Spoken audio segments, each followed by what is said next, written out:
நான் தான் Vishwa. Yes sir. Vishwa, ஒரு முக்கியமான பிரச்சனை. எனக்கு உடனே அடிஷனல் ஃபோர்ஸ் வேணும். Sorry sir. கமிஷனர் பெர்மிஷன் இல்லாம இந்த ராத்திரியில யார் ஃபோர்ஸ் கேட்டாலும் கொடுக்க கூடாதுன்னு உத்தரவு சார். எப்போ அந்த ஆர்டர் கொடுத்தாரு? ஹாஃப் அன் அவர் முன்னாடி சார். கமிஷனர் நேர்லயே வந்து சொன்னார் சார். அது இல்லாம கமான் விஸ்வா, சொல்லுங்க. Sorry sir. நீங்க ஃபோர்ஸ் கேட்டா எக்காரணத்தை கொண்டும் கொடுக்க கூடாதுன்னு ஸ்பெஷல் ஆர்டர் போட்டிருக்காரு சார். ஐசி, அப்போ கமிஷனருக்கும் தெரிஞ்சுதான் அது நடக்குது. என்னாச்சு சார்? நம்ம சிட்டியில் இப்போ கடந்த 3 மணி நேரத்துக்குள்ள 3 கொலைகள் அடுத்தடுத்து நடந்திருக்கு. அதில் ஒருத்தன் லிட்டில் ஜான். அப்படியா சார்? செத்தது லிட்டில் ஜானா இருந்தா கொன்னது சாஜியாக தான் இருக்க முடியும். ஆனால் சாஜியோட பேட்ல கொலை பண்ணதை 5 பேர் பார்த்துருக்காங்க. அதை அவங்க மொபைலில் ஷூட் பண்ணியிருக்காங்க.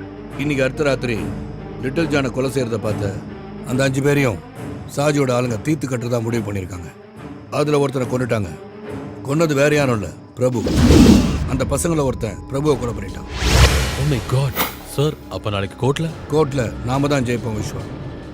அப்ரூவராக மாறின லிட்டில் ஜானை கொண்டு கேஸ்லேருந்து தப்பிக்கலான்னு சாஜி நினைச்சான்.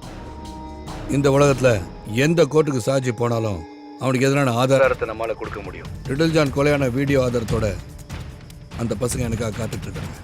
இன்னைக்கு ராத்திரி தான் சாஜிக்கு ஒரு முடிவு கட்ட போறேன். என்னங்க ப்ராப்ளம்? சாஜிக்கு எல்லா வழியிலும் உதவி செய்ய கமிஷனர் முடிவு பண்ணியிருக்காரு. அந்த பசங்க எல்லாரையும் அவங்க கொலை பண்ண தயங்க மாட்டாங்க. ஏங்க, அவங்கள எப்படியாவது காப்பாத்தணும் ப்ளீஸ்.